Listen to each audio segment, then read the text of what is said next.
Flash റിപ്പോർട്ടിലേക്ക് സ്വാഗതം. ഇന്ന് മായമില്ലാത്ത സാധനങ്ങളില്ല എന്ന് വേണമെങ്കിൽ പറയാം. എവിടെ നോക്കിയാലും അവിടെ എങ്ങളിലെല്ലാം മായം മാത്രമേ ഉള്ളൂ. അതുകൊണ്ട് തന്നെ നമ്മൾ ഈ മായം കലർന്ന പല ഭക്ഷണങ്ങൾ ഭക്ഷിച്ചാൽ തന്നെ പലതരത്തിലുള്ള രോഗങ്ങൾ, അതായത് ക്യാൻസർ പോലത്തെ രോഗങ്ങൾ വരും എന്നുള്ള കാര്യത്തിൽ ഒരു തർക്കവുമില്ല. എന്താണെങ്കിലും ഈ മായം കലർന്ന ഭക്ഷണങ്ങളിൽ നിന്നും അല്ലെങ്കിൽ ഇതുപോലെ പദാർത്ഥങ്ങളിൽ നിന്നും നമ്മൾ രക്ഷപ്പെടണമെങ്കിൽ ഒരൊറ്റ മാർഗ്ഗം മാത്രമേ ഉള്ളൂ.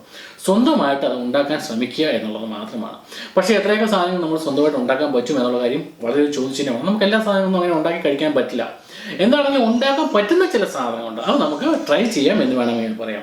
ഞാൻ പറഞ്ഞു വരുന്ന മറ്റൊന്നുമില്ല, ഇന്ന് ഏറ്റവും ഇമ്പോർട്ടൻ്റ് ആയ ഒരു സാധനമാണ് നമ്മുടെ വെളിച്ചെണ്ണ. നമ്മുടെ അടുക്കളയിൽ വെളിച്ചെണ്ണ ഇല്ലാത്ത പറ്റുകയില്ല എന്നുള്ള സിറ്റുവേഷനാണ്. അതുകൊണ്ട് തന്നെ ഈ വെളിച്ചെണ്ണയിലാണ് വളരെയധികം കൂടുതലായിട്ടുള്ള മായങ്ങൾ കലർത്തുന്നത്. അതുകൊണ്ട് തന്നെ നമുക്ക് ഈ വെളിച്ചെണ്ണ, അതായത് കടയിൽ നിന്ന് മേടിക്കുന്ന ഈ വെളിച്ചെണ്ണ ഉപയോഗിക്കുന്നതിന് പകരം സ്വന്തമായിട്ട് വീട്ടിൽ നമുക്ക് വെളിച്ചെണ്ണ ഉണ്ടാക്കാൻ പറ്റും. സിമ്പിളാണത്.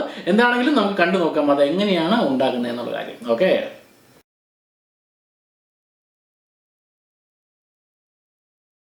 ഓക്കെ, അതിനുവേണ്ടി നമ്മൾ ഉപയോഗിക്കുന്നത് നമ്മുടെ സാധാരണ തേങ്ങ ഞാനിങ്ങനെ ചെറുത് പീസാക്കി കട്ട് ചെയ്ത് എടുത്തിട്ടുണ്ടോ.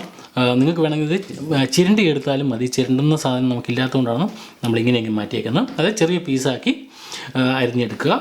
ഇനി നമുക്ക് നമ്മുടെ മിക്സിയുടെ ജാർ എടുത്ത ശേഷം അതിലേക്ക് ഈ തേങ്ങാക്കൊത്തിടാം. തേങ്ങാക്കൊത്ത് ഇട്ട ശേഷം നമുക്ക് ഇതിലേക്ക് ചെറു ചൂടുവെള്ളം, അതായത് തിളച്ചോളമൊന്നുമില്ല, വളരെ ചെറുതായിട്ടുള്ള ഒരു ചൂടുവെള്ളം ഇതിലേക്ക് ഒഴിക്കുക. ഏകദേശം നമ്മൾ ഇട്ടിരിക്കുന്ന തേങ്ങ അത്രയും ഒന്ന് പൊങ്ങിക്കിടക്കുന്ന രീതിയിൽ നമ്മൾ വെള്ളം ഒഴിക്കുക. അതിനുശേഷം നമുക്ക് മിക്സി വെച്ച് ശരിക്കും അരച്ചെടുക്കാം.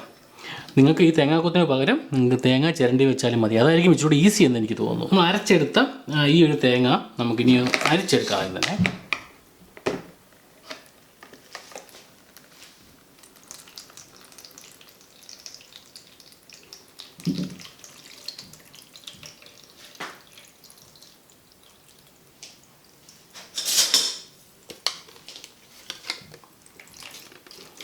ഓക്കെ, ഇതുപോലെ നമ്മൾ ആദ്യം അരിച്ചെടുക്കുമ്പോൾ ഇതുപോലെ പാല് കിട്ടും. നമുക്ക് ഇനിയും ഒരിക്കൽ കൂടി നമുക്ക് ഈ ഒരു ഭാഗം, അതായത് തേങ്ങയുടെ ഈ ഒരു അരച്ചെടുത്ത ഭാഗം ഒന്നുകൂടി നമ്മുടെ മിക്സിയുടെ ജാറിലിട്ട ശേഷം ഒന്നുകൂടി അടിച്ചെടുക്കുക.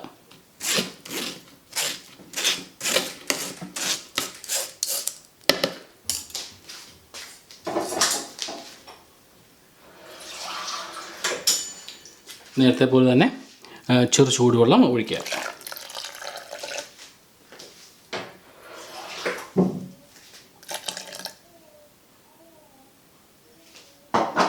ഇനി ഇത് ഒന്നുകൂടെ നമുക്ക് അരച്ചെടുക്കാം. ഇപ്പം നമ്മൾ ശരിക്കും ഒന്നുകൂടി അരച്ചിട്ടുണ്ട്. നമുക്കതും ഇതുപോലെ അരിച്ചെടുക്കാം.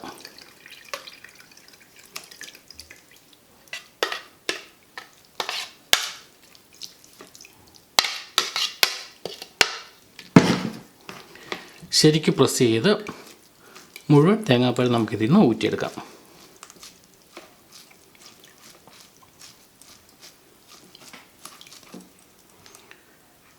ഓക്കെ, അതാ ഇതുപോലെ നിങ്ങൾക്ക് തേങ്ങാപ്പാൽ കിട്ടും. ഇനി നമുക്ക് നെക്സ്റ്റ് സ്റ്റെപ്പ് എന്ന് പറയുന്നത്, ഇത് നമുക്കൊരു ചട്ടിയിലിട്ട ശേഷം ഈ തേങ്ങാപ്പാൽ നമ്മൾ ശരിക്കും ചൂടാക്കി എടുക്കണം. അതായത് ഇതിൻ്റെ അകത്തെ ജലാംശം മുഴുവൻ നമ്മൾ മാറ്റിയെടുക്കണം. ഓക്കെ, അപ്പോൾ നമ്മളിതാ ഇതുപോലെ ഉണ്ടാക്കി വെച്ചിരിക്കുന്ന ആ തേങ്ങാപ്പാൽ നേരെ നമുക്ക് ഇതുപോലൊരു പാത്രത്തിലേക്ക് ഒഴിക്കാം.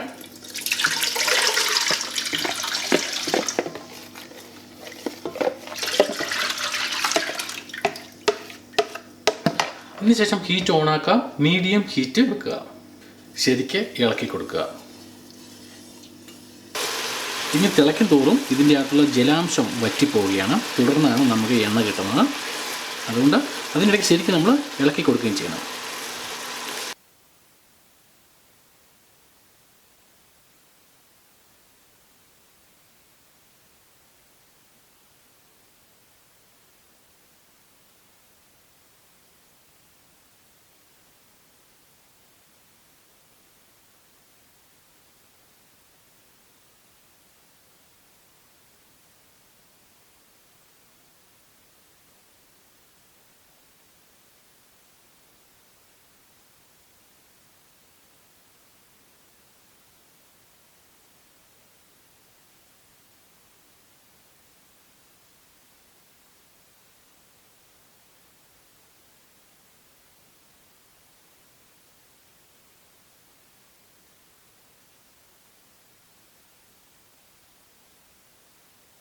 ഇതാണ് നമ്മൾ ഉണ്ടാക്കിയ വെളിച്ചെണ്ണ, അതായത് 100% ശുദ്ധമായ വെളിച്ചെണ്ണ. ഓക്കെ, ഇതിപ്പോൾ ഞാൻ അല്പമേ ഉണ്ടാക്കിയുള്ളൂ. നിങ്ങൾക്ക് ഉണ്ടാക്കണമെങ്കിൽ നിങ്ങൾക്ക് അളവനുസരിച്ച് എത്രയാണോ വേണ്ടത് അതനുസരിച്ച് നിങ്ങൾക്ക് ഉണ്ടാക്കാവുന്നതേ ഉള്ളൂ.